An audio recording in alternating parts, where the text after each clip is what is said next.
আসসালামু আলাইকুম। আমার আরও একটি ব্লগে আপনাদেরকে স্বাগত জানাই।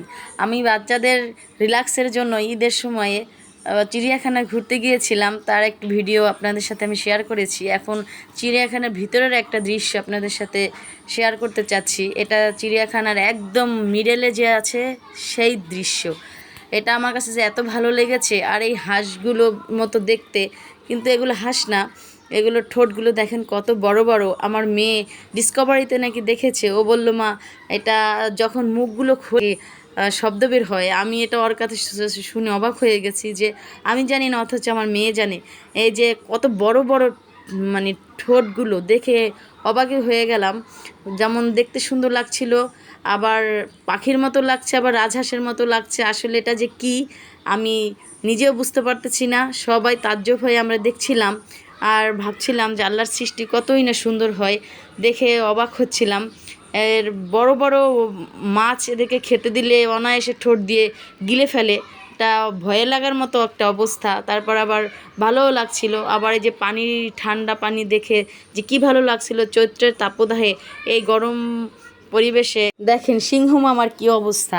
এমনিতে আমরা যখন সিংহ দেখি গায়ে যেরকম লোম দাঁড়িয়ে যায় যে এখনই মনে হয় খেয়ে ফেলবে, অথচ দেখেন আমি হাতটা ভিতরে নিয়ে ভিডিওটা করছি, অথচ আশপাশের সবাই আমাকে বলছিল আপা এটা করবেন না। কিন্তু এই যে নীরব পরিস্থিতি দেখে আমরা সবাই অবাক হয়েছি যে এর নাম শুনলে আমাদের যেন ভয় লাগে, অথচ আমরা ভিডিও করছি, হাউকাউ করছি, এটাকে সাউন্ড করছি, এ কোনো রেসপন্স করছে না। আসলে গরমে একে কাবু করে ফেলছে। আমরা ভিডিও করতে গিয়ে কাবু হচ্ছি না, সিংহ মামা কাবু হয়ে গেছে। আসলে পরিবেশ পরিস্থিতি মানুষকে এরকম বেকায়দায় অনেক সময় ফেলে দেয়, সেখানে সিংহ মামাও এর একটা জ্বলন্ত উদাহরণ। দেখেন একদম চুপচাপ, নো সাউন্ড।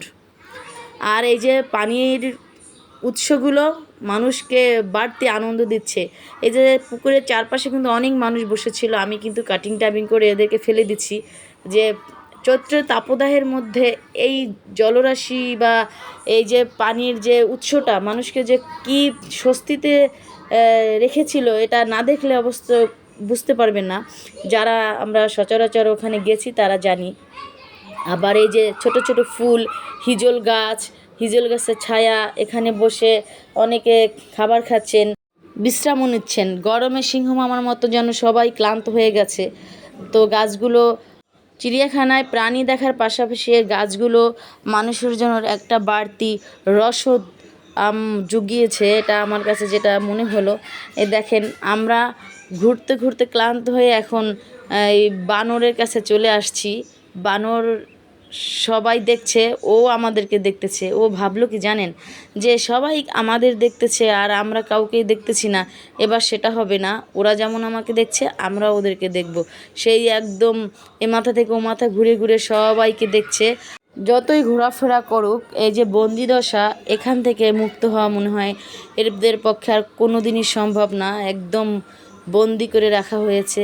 এতে স্বাধীনতাকে যেভাবে গলা টিপে হত্যা করা হয়েছে, এটা আমার কাছে অমানবিক যেমন মনে হয়েছে, তেমনি আবার মায়াও লাগতেছে যে এটা হওয়া উচিত না। ওদের মুক্ত পরিবেশে ছেড়ে দিলে এটা আমার মনে হয় সৃষ্টিকর্তাও এটা ভালো দৃষ্টিতে দেখবে। এটা আবার চিড়িয়াখানার মধ্যে এত কাঁঠাল গাছ, আর কাঁঠাল গাছগুলোতে এত কাঁঠাল ধরেছে, যখন এগুলো আরও বড় হবে তখন তো আরও বেশি দেখা যাবে। আমাকে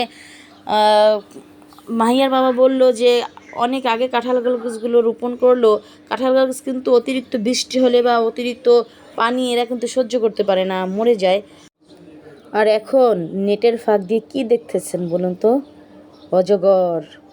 কত বড় অজগরের মাথাটা একদম উপরে ছিল।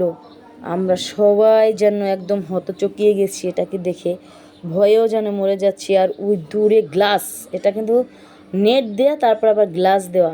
দূরে বিষ নাকি ছুঁড়ে মারে মানুষের গায়ে, বিষ ছুঁড়ে মারলে বিষ গায়ে লাগলেই শেষ। আল্লাহ সবাইকে রহমত নাজিল করুক, আল্লাহ বিপদ থেকে রক্ষা করুন। আর এই যে দেখেন ময়ূর উঠতে পারে, এটা আমি জীবনে প্রথম দেখলাম, বা নিজ চোখে না দেখলে এটা আমি বুঝতেই পারতাম না। অনেক ময়ূর কিন্তু গাছে উড়েছিল। এখানে একটা ময়ূর দেখেন কত বড় লেজ দিয়ে বাঁশের ঝোপের মতো ভিতরে। আমাদের মানুষ দেখে এরা একদম ভীষণ বিব্রত। এই যে দেখা যাচ্ছে উপরে উড়ে উড়ে ময়ূরগুলো উঠছে। উপরে কিছু বাঁশ দেয়া ছিল ওদের উড়ার সুবিধার জন্য, উড়ে যেন কোথাও গিয়ে বসতে পারে বা দাঁড়াতে পারে, সেজন্য এই সুব্যবস্থা।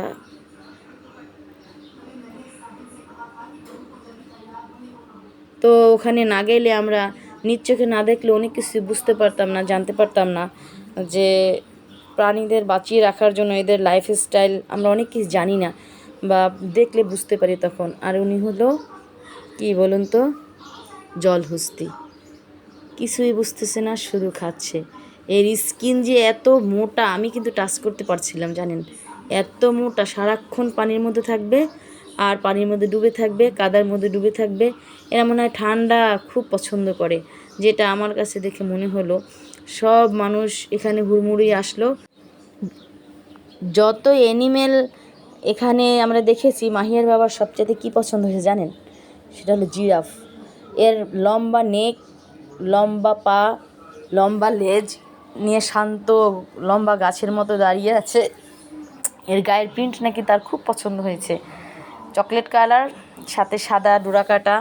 এটা কি যে অদ্ভুত লাগছিল আমার কাছে, এত বড়, অনেকগুলো, প্রায় 7-8টা। কেউ কারো কাছে গিয়ে সংঘর্ষ করছে না, মারামারি করছে না, নিজের মতো করে থাকছে। আশ্চর্য লাগছে যে আমরা মানুষ যদি এভাবে বন্দি থাকতাম, তাহলে একজন আরেকজনের সাথে কতই না মারামারি শুরু করে দিতাম। কিন্তু খাঁচার মধ্যে থেকেও প্রাণীগুলো কত শান্ত। এরা মুক্ত অবস্থায় যতটা শান্ত, এখন তার চেয়ে অনেক বেশি শান্ত। চৈত্রের অতিরিক্ত গরমে প্রাণীগুলো একদম শান্ত হয়ে গেছে।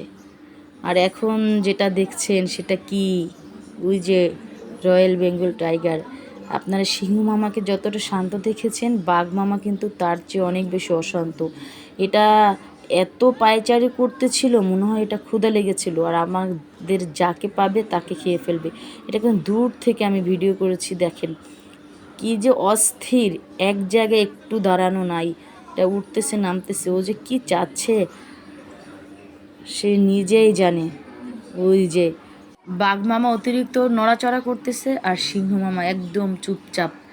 সিংহটা আমার কাছে মনেই হলো না, মনে হলো যে একটা কুকুর শুয়ে আছে। আর এদিকে বাঘ মামা তার ক্ষমতা কিন্তু দেখাচ্ছে। আর ওই যে ডোরাকাটা দাগ, কি বলুন তো, জেব্রা মাঠের এক কোনায় বসে ঘাস খাচ্ছে, কত চুপচাপ আর শান্ত। আসলে শান্ত প্রাণীগুলো এভাবে আটকে রেখেছে এখানে। কিন্তু আমরা 3 থেকে 4 ঘন্টা ঘুরে ঘুরে সব দেখেছি। আমি কিন্তু সব কিছু ভিডিওতে অ্যাড করতে পারিনি, তাহলে তো অনেক বড় ভিডিও হয়ে যাবে। প্রায় 3 ঘন্টার ভিডিও, সেটা তো আমি 8 থেকে 9 মিনিটের মধ্যে নিয়ে আসছি। এটা তো সব শেয়ার করা সম্ভব না। আপনাদের সাথে অল্প স্বল্প শেয়ার করলাম। এটা যখন আমরা ফিরে আসছি তখন মেট্রো স্টেশন আসার সময় এত উপচে পড়া ভিড় ছিল, এটা আপনাদের সাথে শেয়ার না করলে বুঝতে পারবেন না। যদিও আমি শেয়ার করলাম না, অনেক ভিড় ছিল। কোচগুলো